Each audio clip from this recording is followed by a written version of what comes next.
히브리서 11장 1절로 3절 말씀을 통하여서 믿음은 이라는 말씀의 제목으로 함께 말씀의 은혜를 나누겠습니다.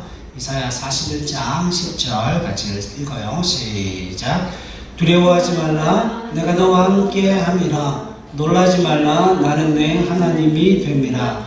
내가 너를 굳세게 하리라. 참으로 너를 도와주리라. 참으로 나의 의로운 오른손으로 너를 붙들리라. 아멘. 우리가 믿음 생활을 하다가 보면 어디쯤에 빠질 때가 있어요. 믿음은 가졌다고 하는데 그 실체적인 믿음이 아니고 우상을 섬기는 것과 동일한 믿음의 체계를 가질 때가 있다라고 하는 거죠. 여러분, 하나님께서 우리를 하나님의 자녀 삼아주시고 하나님의 백성 삼아주셨을 때 하나님은 그 크신 사랑과 은혜로 말미암아 우리와 관계하시기 위해서 하나님이 우리를 구원하셨다라고 하는 거예요. 사복음서에 보면 특별히 예수님께서 제자들을 부르시고 난 이후에 제자들에게 있어 가장 첫 번째 사명이 무엇인가 하면 그건 전도하는 일도 아니고 구제하는 일도 아니고 복음을 전하는 일도 아니었어요. 제자들에게 있어 가장 첫 번째 사명은 주님과 관계하는 일이었습니다. 예수님께서 그 제자들을 부르시고 그 제자들로 말미암아 어떤 일을 도모하기 위해 그들을 부르셨다면 3년 반 동안이나 그들과 동행하실 이유가 없으셨어요. 예수님께서는 그 3년 반의 공생의 사역을 통하여서 예수님이 하나님과 어떻게 동행하고 그 예수님께서 하나님과 어떻게 관계하시는지를 제자들에게 보여주셨을 뿐만 아니라 그 3년 반 동안의 공생애를 통하여서 제자들과 예수님 사이에 어떻게 관계하고 그 관계가 어떻게 복음을 증거하고 또 삶을 살아가는 그 부분에 있어서 믿음으로 확장되어지는지를 주님께서 그 제자들에게 가르쳐 주셨다라고 하는 거죠. 그래서 오늘 우리가 가지고 있는 그 믿음의 실체에 대해서 우리가 한번 점검해 볼 수 있는 귀한 시간을 가졌으면 좋겠습니다.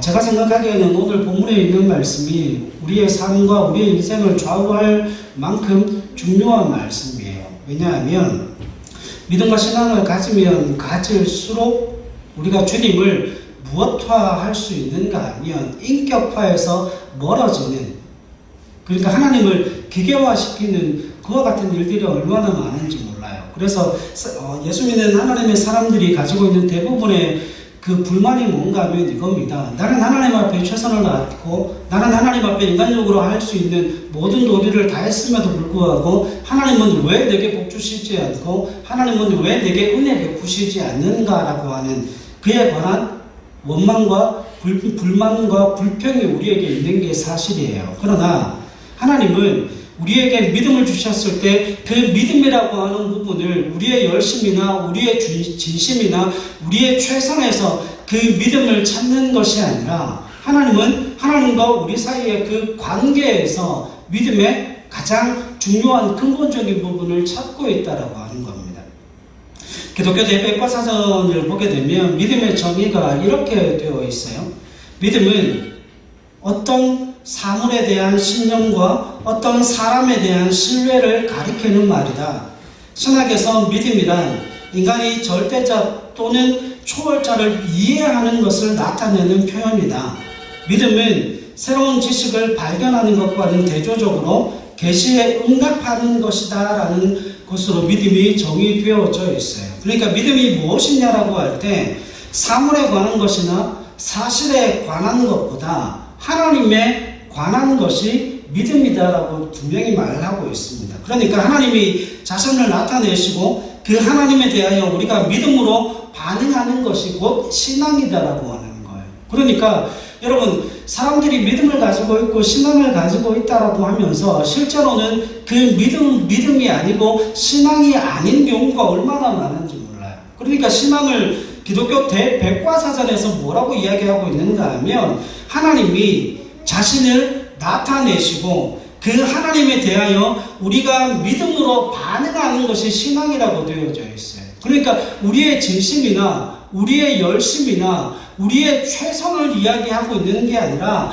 하나님께서 그 하나님 자신을 나타내시고 그 하나님에 대하여서 우리가 믿음으로 반응하는 것이 신앙이라고 하는 거예요. 그러니까 하나님에 대하여서 우리가 그 하나님에 대한 반응이 신앙이다라고 성경은 말씀하고 있습니다. 그래서 믿음을 한마디로 표현하면 이런 거예요. 우리가 아는 하나님에 대한 반응, 이게 신앙이라고 하는 거예요.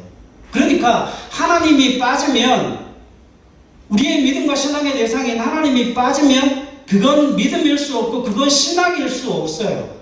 그건 단순히 우리가 가지고 있는 신념일 뿐이에요. 신념은 신앙이 아니에요. 신념은 믿음이 아니에요. 오해하시면 안 된다라고 하는 거죠. 그래서 계속해서 기독교 대백과사전에서는 이렇게 이야기합니다. 성경에 있어서의 신앙의 대상은 누구겠습니까? 하나님이시고, 이 최고의 인격화는 하나님께서 한 인간으로 자신을 계시하셨으며, 따라서 우리 주 예수 그리스도의 아버지로 불리어지는 신약의 선언에서 이루어졌다라고 이야기합니다. 이것에 의하면 신앙이란 이런 거예요. 1차적으로 신령이기보다는 신뢰이며, 추상적이기보다는 인격적인 관계의 문제가 바로 뭐에 관한 문제예요? 믿음과 신앙에 관한 문제라는 거예요. 그러니까 여러분 오해하시면 안 돼요. 나는 열심을 다하고 있다, 나는 최선을 다하고 있다, 이건 자기의 신념이에요. 이건 믿음 아니에요. 이건 신앙 아니에요. 그러니까 1차적으로 믿음과 신앙이 무엇인가 하면, 신념이 아니고 내가 무엇을 믿는다라가 아니고 내가 누구를 신뢰한다, 내가 누구를 의지한다라고 하는 믿음은, 신앙은 신뢰에 관한 문제이고, 그리고 우리가 가지고 있는 추상적인 지식이기보다는 뭐의 관계의 문제라고요? 인격적인 관계의 문제가 믿음과 신앙이라고 하는 거예요. 우리가 자꾸 이걸 잊어버려요. 그래서 우리는 뭘 많이 하는가 하면 믿습니다, 믿습니다, 믿습니다라고 하는 그 내가 가지고 있는, 나는 내가 얼마나 강한 믿음을 가지고 있고 내가 얼마나 강하게 그 믿음을 고백하는가, 그걸 믿음과 신앙의 근본으로 가지고 있다라고 하는 거예요. 그러니까 날마다 틀리죠. 왜냐하면 하나님이 우리가 바라고 소원하고 기대하는 대로 움직이시는 분이 아니기 때문에 그렇다는 거예요. 여러분, 신앙은 신뢰의 문제이고, 신앙은, 믿음은 인격적인 문제라, 인격적인 관계의 문제라고 분명히 이야기하고 있어요. 그래서 기독교 신앙에서의 믿음은 사실에 관한 것보다 인격적인 신뢰에 관한 문제임을 성경이 분명하게 말씀하고 있습니다. 자, 여기에 우리가 한 가지를 기억해야 돼요. 인격적인 문제라고 하는 건 무슨 의미가 있죠? 인격적인 관계의 문제라고 하는 것. 인격적인 관계의 문제라고 하는 건 서로 대화가 가능하고 설득이 가능하고, 또 때로는 상대방에 의하여서 내가 설득이 되어지는 그와 같은 관계에 있다라고 하는 거예요. 여러분, 우리 집에 차가 있죠, 그죠? 저희 집에 차가 있죠. 그 차가 요즘 말썽을 부리잖아요. 워낙 오래된 차니까. 근데 이 녀석이 굉장히 중요한 모임에 가는데 타이어가 펑크가 나고 에어컨이 안 나오고 하는 그 과정 가운데, 여러분, 그 차를 갓길에다가 세워놓고 그 차를 제가 설득합니까? 야, 네가 도대체 정신이 있냐 없냐? 내가 얼마나 지금 중요한 모임에 가고 있는데 에어컨도 안 나오고 타이어가 이렇게 터지면 되겠냐? 타이어 다시 고쳐놔라. 에어컨 다시 고쳐놔라. 에어컨이 다시 빵빵하게 나오도록 만들고 타이어가 땡땡하게 만들어서 갔다 오는 그 모든 과정 가운데 아무런 어려움이 없게 해라. 맨날 설득하면 됩니까? 설득하면 돼요, 안 돼요? 그 차는 설득의 문제가 아니죠. 차가 고장나면 뭐예요? 우리는 그 차를 향하여서 설득하지 않고 어르고 달래지 않고 곧장 정비소로 가서 고장난 차를 고치면 그만이에요. 왜요? 왜 그렇습니까? 그 차는 설득되어지지 않기 때문에 그래요. 대화가 되어지지 않기 때문에 그래요. 여러분, 대화가 되어지지 않는 건 무슨 의미를 가지고 있습니까? 그 대화하는 상대가 인격적이지 않다는 거예요. 대화하는 상대가 인격이지 않다는 거예요. 여러분, 여기서 또 한 가지가 나타납니다. 여러분, 우리가 다른 상대방과 똑같은 사람임에도 불구하고 상대방과 대화를 할 때에 참 너무 답답해. 왜 이렇게 말이 안 통해? 왜 이렇게 대화가 안 돼? 여러분, 그런 이야기를 하죠. 그런 이야기를 할 때 나타나고 드러나는 현상이 뭔 줄 아십니까? 둘 중에 한 사람이 인격적이지 않다는 거예요. 인격적이라고 하는 것은 서로 대화가 오고 가고 서로 상대방을 설득하고 뭐 할 수 있어야 되는 거예요? 뭐 할 수 있어야 되는 거예요? 서로 의견을 조율할 수 있어야 되는 거예요. 그게 인격적인 관계라고 하는 거예요. 근데 여러분, 하나님과 그런 인격적인 관계를 누리는 사람이 얼마나 됩니까? 우리는 믿음을 가지고 있다라고 이야기하고 신앙을 가지고 있다라고 이야기를 하는데 하나님과 그렇게 관계하고 하나님과 그렇게 의견을 조정하고 조율하는 사람이 얼마나 있냐는 거예요. 여러분, 하나님께서 우리가 복종하는 것, 누가 순종하는 것 좋아하십니다. 그런데 무조건적인 순종이 아니고 무조건적인 복종이 아니고 하나님은 우리와 대화하시기를 원해요. 우리가 하나님을 설득하기도 하고 하나님이 우리를 설득하시기도 하고 때로는 그 신뢰의 관계 때문에 하나님이 우리에게 전혀 얼토당토 안 한 이야기를 할 때도 그분이 말씀하시기 때문에 그분의 인격을 신뢰하기 때문에 뭐 하는 거예요? 그 말씀에 순종하는 거예요. 여러분, 창세기 22장에 보면 하나님께서 아브라함을 향하여서 100세에 얻은 아들인데 자신의 생명보다 귀한 그 아들 이삭을 번제로 드리라고 이야기했을 때 아브라함이 그걸 이해했을까요? 이해 못했을 겁니다. 이해할 수도 없었을 거예요. 하나님은 계획을 다 가지고 계셨지만 아브라함은 거기에 대해서 하나님이 어떤 계획을 가지고 계신지 전혀 몰랐어요. 그러나 아브라함이 그 하나님의 말씀에 순종할 수 있었던 가장 중요한 이유는 아브라함과 하나님 사이에 인격적인 관계가 형성되어져 있었기 때문에 아브라함은 하나님을 신뢰했기 때문에 하나님의 그 말씀에 설득되어지는 거예요. 얼마 동안? 25년의 시간 동안. 그래서 하나님은 허투루 말씀하시는 분이 아니시고 하나님은 내게서 가장 좋은 것을 빼앗아 가시는 분이 아니라 내게서 가장 좋은 것을 얻어가시고 내 모든 삶을 풍성하게 이끌어 인도하시는 분이라고 하는 내게 가장 좋은 곳으로 역사하시는 하나님이시라고 하는 그 믿음과 신앙의 고백이 있었고 그 인격적인 신뢰가 쌓여져 있었기 때문에 하나님의 말씀에 순종할 수 있었다라고 하는 거예요. 그러니까 여러분, 아브라함이 믿음의 조상이 된 것은 단기간에 이루어진 일이 아니라 하나님과의 그 인격적인 교제와 인격적인 관계를 통하여서 그가 어디 반열까지 올라가는 거예요. 믿음의 조상이라고 하는 그 반열에 올라갈 수 있었다라고 하는 겁니다. 그래서 여러분, 하나님이 인격적이신 분이기 때문에 우리 예수님과 성령 하나님이 인격적이신 분이기 때문에 우리는 그분들을 향하여서 이야기할 수 있고 그분들을 향하여서 이야기한 것에 대하여 뭐 할 수 있어요? 기대할 수 있다는 거예요. 오늘 본문의 말씀을 나눔에 있어서 이 사실이 기본적으로 전제되어 있어야 오늘 본문의 말씀이 해석되어질 수 있습니다. 여러분, 히브리서는 공경에 처한 성도들을 위로하기 위해서 쓴 책이에요. 그런데 그 위로의 방향이 전혀 다릅니다.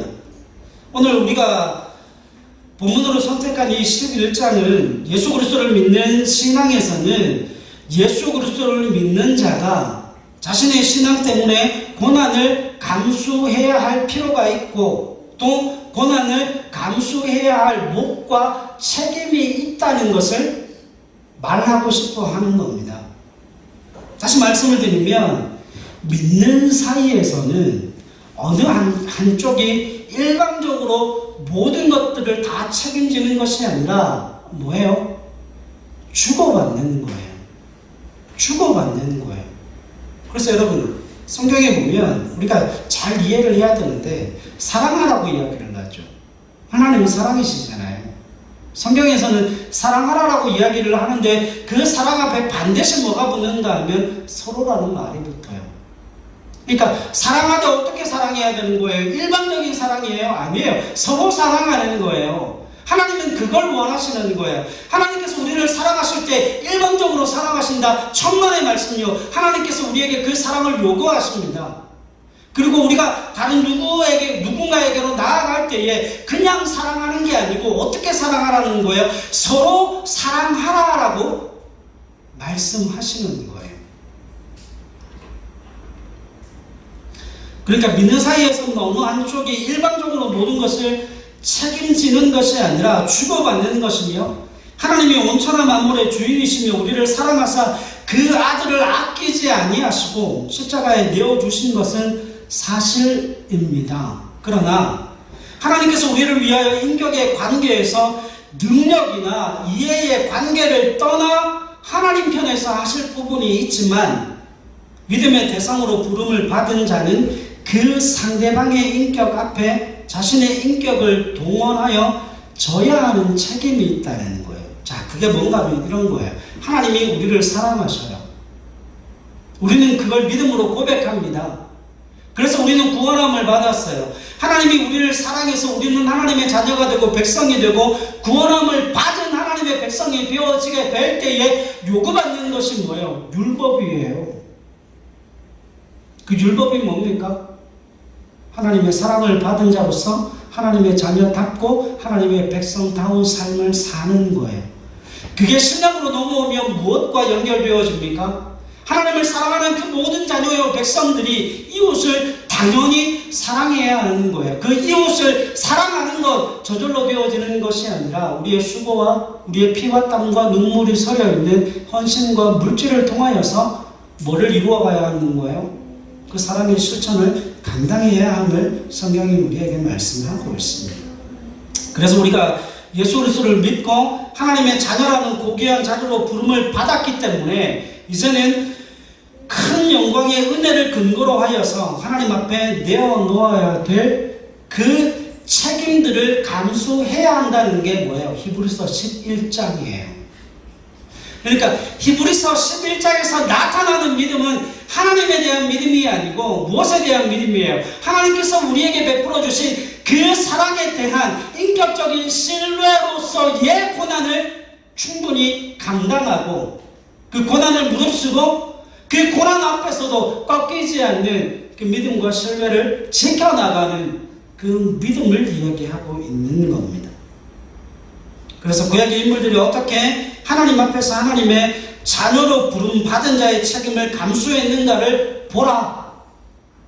그래서 교훈적 목적으로, 권면적인 목적으로 이 11장이 쓰여져 있다라고 하는 거죠. 저들이 어떻게 세상에서의 현실적인 고난을 극복하고 하나님 편에서 모든 고난을 감수했는가, 뭐하라는 거예요? 지켜보라는 거예요. 믿음을 놓고 객관적으로 설명하는 게 아닙니다. 히브리서는 믿음을 놓고 객관적으로 설명하는 책이 아니라 그 은혜를 경험하고 하나님의 사랑을 맛보고 체험한 하나님의 사람들이 고난에 처한 성도들에게 하나님의 자녀된 자의 책임으로서 뭘 이야기하고 있는 거예요? 믿음을 권유하고 있는 거예요. 그러니까 여러분, 믿음은 믿습니다라고 하는 게 아니에요. 믿습니다라고 믿음과 신앙이 완성되어지는 게 아니에요. 믿음은 하나님께서 베풀어 주신 그 사랑에 대한 반응으로서의 책임과 의무, 몫을 우리가 감당해야 될 몫을 성경이 말씀하고 있다라고 하는 겁니다.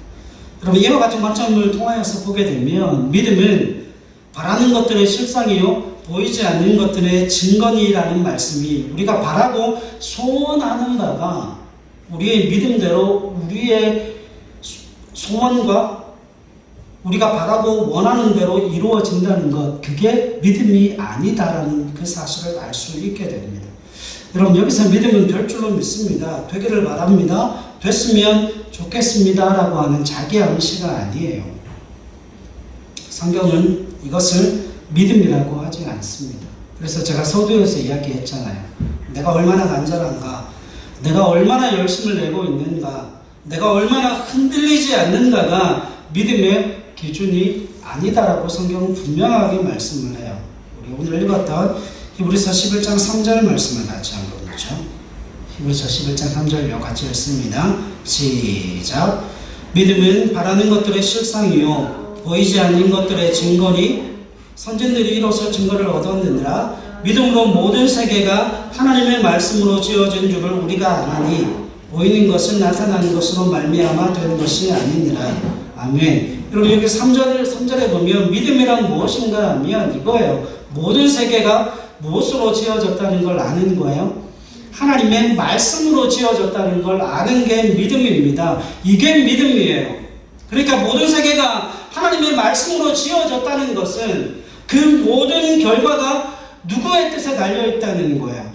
인격자이신 하나님의 뜻과 의지에 따라서 되어졌다라고 하는 그 말씀을 하고 있는 겁니다. 그래서 여러분, 바라는 것들이 실상이 되고 보이지 않는 것들이 증거로 나타나는 것은 인격적이신 하나님의 뜻과 의지에 따라서 뭐가 되어지게 된 거예요? 그렇게 되어지게 되는 거예요. 우리가 가지고 있는, 내가 가지고 있는 열심, 내가 가지고 있는 그 의지적인 노력, 그것 때문에 그 모든 것들이 이루어지는 것이 아니라 그것을 믿습니다, 될 줄은 믿습니다라고 하는 자기의 암시와는 전혀 다른 문제라고 하는 거예요. 2절에 보면 굉장히 중요한 말씀이 있죠. 여러분, 선진들이 이로써 증거를 얻었다라고 성경은 말씀해요. 여러분, 선진들이 얻었던 증거가 뭡니까? 선진들이 얻었던 증거가 뭐예요? 여러분, 자신의 눈에는 보이지 않지만 하나님으로부터 받은 약속의 말씀을 붙들었을 때 그 약속의 성취를 자신의 눈으로 확인하여 보는 것이 아니라 그것을 잊게 하시고 그것을 완성하시는 신실하신 하나님 안에서 뭘 보는 거예요? 그 결과를 확인하는 거예요. 마지막으로 예화를 한번 들죠. 이건 쉽게 예화를 들 수 있어요. 여러분, 우리가 창세기 12장에 보면 하나님께서 아브라함을 부르시면서 아브라함이 어떤 복을 받게 될 것을 말씀하세요? 열국의 아비가 될 것을 말씀하세요.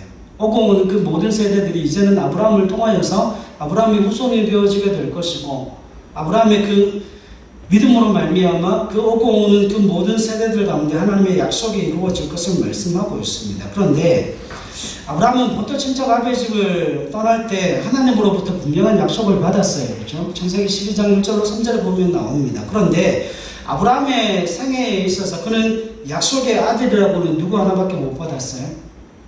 이삭 하나밖에 못 받았어요. 에서는요?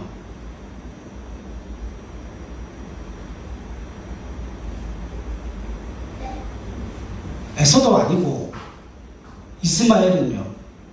이스마엘도 약속의 아들입니까? 아닙니까? 이스마엘은 약속의 아들 아니에요. 하나님에게 있어 아브라함에게 주신 그 약속의 아들은 이삭 하나밖에 없어요. 그러니까 아브라함에게 있어 하나님으로부터 받은 약속의 아들은 누구 하나밖에 없어요? 이삭 하나밖에 없어요. 그런데 아브라함이 살아 생전에 아브라함에게 있어 약속의 아들이 이삭 하나밖에 없었는데 그 하나님께서는 아브라함에게 뭐라고 약속하셨습니까? 하늘의 별들을 보라. 그 무수히 많은 손으로 셀 수도 없는, 눈으로 다 셀 수도 없는 그와 같은 많은 자손들을 내가 내게 허락하겠다. 바닷가의 모래알을 보라. 그 모래알들을 다 하나하나 셀 수 있냐? 내가 그렇게 많은 약속의 아들들을 내게 허락하겠다. 근데 아브라함이 정작 받은 건 이삭 하나밖에 없어요. 그런데 여러분, 아브라함은 이삭을 통하여서 뭐를 본 거예요? 하나님의 약속의 성취를 보는 거예요. 바라는 것들이 실상이 되고 보이지 않는 것들이 증거로 나타나는 것은 오직 하나님의 신실하심에 달려있다는 거예요. 그 약속의 성취를 하나님이 이루어내셨다라고 하는 거죠. 여러분, 저 한번 보세요. 창세기 22장에서 그 약속의 아들 이삭이 죽어버리면 더 이상 뭐가 나타나지 않아요? 하나님께서 약속을 이루시고 성취할 수 있는 방법이 없잖아요. 왜냐하면 이제 더 이상 사라가 아이를 낳을 수 없기 때문에 그렇죠. 그렇지 않습니까? 그런데 하나님께서 그 이삭을 번제로 드리라고 이야기를 하십니다. 그럼에도 아브라함은 그 이삭을 하나님 앞에 번제로 올려드려요. 그 이유가 어디에 있을까요? 아브라함이 그런 마음을 가지고 있었어요. 하나님께서 이 아들을 죽이실지라도 다시 살려낼 것이라고 하는 믿음을 가지고 있었을 뿐만 아니라 하나님은 그 약속의 신실함을 반드시 지키시고 성취하시는 하나님이시라는 그 사실을 누가 믿고 신뢰했다는 거예요? 아브라함이 믿고 신뢰했어요. 이유가 어디에 있습니까? 25년 동안 그 아브라함의 모든 평생의 삶 속에서 하나님이 아브라함으로 하여금 그 살아계신 하나님을 인격적으로 믿고 신뢰할 수 있는 은혜를 베풀어 주셨거든요. 그래서 하나님은 거짓말하시는 분이 아니라 하나님은 그 말씀을 지어 성취하시는 능력의 하나님, 전능하신 하나님, 신실하신 하나님이시라는 그 사실을 아브라함이 믿음으로 고백했기 때문에 그래요. 여러분, 아브라함은 그 이삭이라고 하는 약속의 아들을 통하여서 뭘 봤어요? 하늘의 무뼈를 보고 바닷가에 모래알을 본 거예요. 그렇게 수많은 믿음의 아들들을 아브라함이 보게 되었다라고 하는 거죠. 왜요? 하나님은 신실하시기 때문에 그 약속의 아들 이삭을 통하여서 이후에 나타나게 될 그 수많은 자손들을 하나님의 신실함으로 이루어내실 것이기 때문에 그렇습니다. 여러분, 기독교 신앙에 있어서 믿음은 이거예요. 하나님께서 나를 사랑하시고 나를 사랑하시는 그 하나님이 신실하신 하나님이심을 뭐하는 거예요? 신뢰하는 거예요. 이게 믿음과 신앙의 출발점인 거예요. 여러분, 우리가 믿음을 가지고 있나? 신앙을 가지고 있나? 여러분, 그러나 대부분의 사람들이 믿음을 가지고 있지 않아요. 대부분의 사람들이 신앙을 가지고 있지 않아요. 왜요? 그 하나님을 살아계신 하나님으로 고백하는 게 아니라 신실하신 하나님으로 고백하는 게 아니라 그 하나님을 기계적인 하나님으로 고백해요. 마치 자판기로 고백해요. 그래서 그 자판기에 500원을 넣으면 버튼을 누르면 음료수가 떨어지는 것처럼 내가 열심과 진심과 최선을 그 자판기에다 넣으면 하나님은 언제나 내게 복을 주시고 언제나 내게 은혜를 베푸시고 언제나 내가 필요한 것을 내 손에 떨어뜨려 주셔야 되는 그 하나님으로 인식하고 있기 때문에 그렇습니다. 여러분, 그 증거가 어디 있는 줄 아십니까? 하나님과 대화하는 사람이 없다는 거예요. 여러분, 하나님이 인격이시라면 하나님을 그 인격적인 하나님으로 신뢰한다라면 하나님 믿음과 신앙이 인격적인 관계의 문제라면 길을 갈 때도 하나님과 대화해야죠. 예배하면서도 하나님과 대화해야죠. 자신의 인생의 고난의 문제, 슬픔과 아픔과 자신의 인생에 있어서 가장 중요한 문제를 앞에다 두고 하나님 앞에 묻고 질문하고 하나님의 도움을 구하는 그게 믿음과 신앙인 거예요. 여러분, 예배 때 와서 앉아있다고 그게 믿음과 신앙이 아니에요. 마태의 교회관이 그거 아닙니까? 그물을 쳤는데 그 그물 안에 고기가 가득해요. 고기가 가득한데 그 그물 안에 들어와 있는 고기 중에 먹을 수 있는 것과 먹지 못할 것을 가려내야 하는 거예요. 마태복음에 나타나는 교회관이 그겁니다. 둘러친 그물이 교회예요. 그 안에 잡혀 들어온 물고기가 성도들이라는 거예요. 근데 그 성도들이 다 천국 갈 성도들이 아니라는 거죠. 사랑하는 여러분, 교회를 다닌다고 다 믿음이 있는 게 아니에요. 믿음이 포장되어져 있어요. 믿음은 신뢰의 문제이고 인격적 관계의 문제인 거예요. 우리가 그분과 대화할 수 없다면, 우리가 그분을 인격적으로 신뢰할 수 없다면 길을 가면서도 구할 수 없을 것이고 그분 앞에 우리의 인생의 문제를 내어놓고 도와달라 요청할 수 없을 것이고 단순히 내가 주일날 10시부터 11시까지 나와서 헌금 드리고 내가 드린 그 헌금에 합당하게, 내가 드린 그 예배에 합당하게 내게 복을 주십사. 여러분, 그게 우상과 무슨 다를 바가 있어요? 우상을 왜 우상이라고 하는 줄 아십니까? 인격이 없기 때문에 그래요. 대화하지 않기 때문에 그래요. 실실하지 않기 때문에 그래요.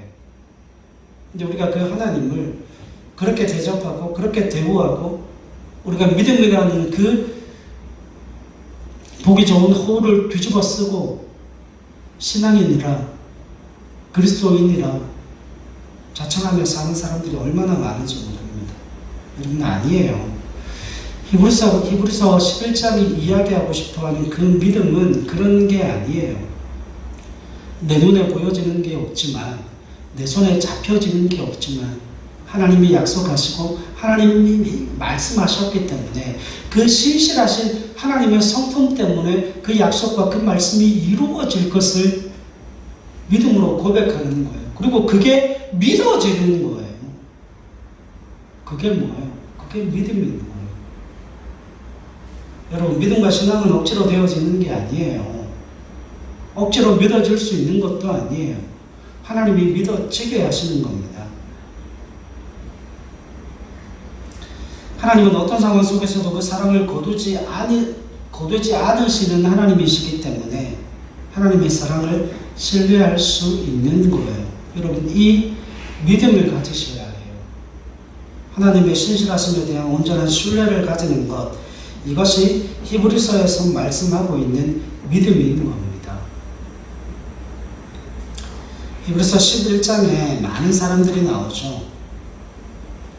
아브라함, 이삭, 야곱, 요셉, 모세, 다윗, 수많은 사람들이 나와요.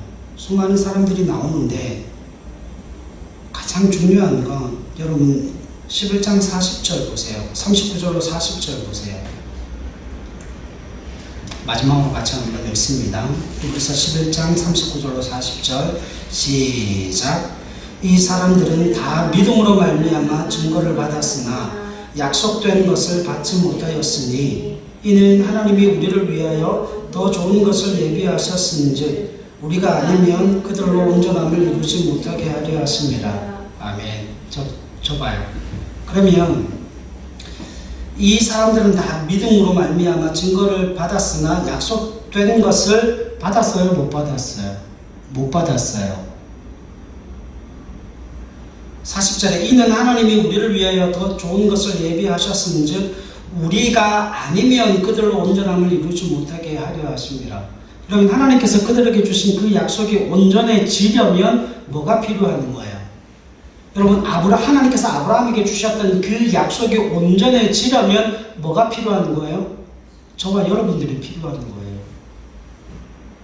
왜냐하면 아브라함에게 하늘의 뭇별과 같이 바닷가의 모래알과 같이 그렇게 많은 자손을 하나님께서 네 허리에서 나게 하겠다, 이삭을 통해서 그 약속의 아들들을 주겠다라고 말씀하셨죠. 우리가 아브라함의 영적인 후손들입니다. 그러니까 저와 여러분들이 아니면 아브라함이 뭘 받을 수 없다는 거예요? 뭘 받을 수 없다는 거예요? 그 온전함을 이룰 수 없다는 거예요.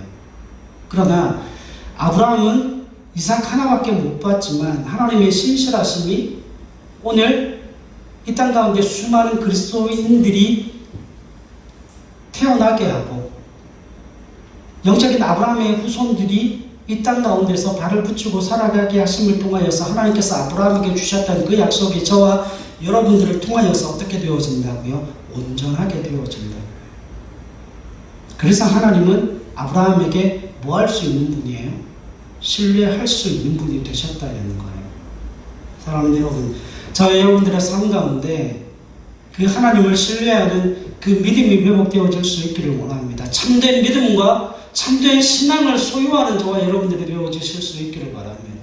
신앙은 단순히 우리의 열심과 진심에 관한 문제가 아니라 하나님을 향한 뭐에 관한 문제라고요? 인격적인 신뢰에 관한 문제임을 믿음으로 고백하실 수 있기를 소망하고 그 하나님과 대화하고 그 하나님을 설득하고 그 하나님께 설득되어지며 그 약속의 말씀이 내 삶 속에 이루어질 것을 믿으며 그 생명의 말씀이 성경을 읽고 암송하고 그 말씀 속에서 내게 주시는 그 생명의 말씀으로 더불어 그 하나님의 신실하심을 알아가는 저와 여러분들의 삶이 되실 수 있기를 주님의 이름으로 간절히 부탁을 드립니다. 기도하겠습니다.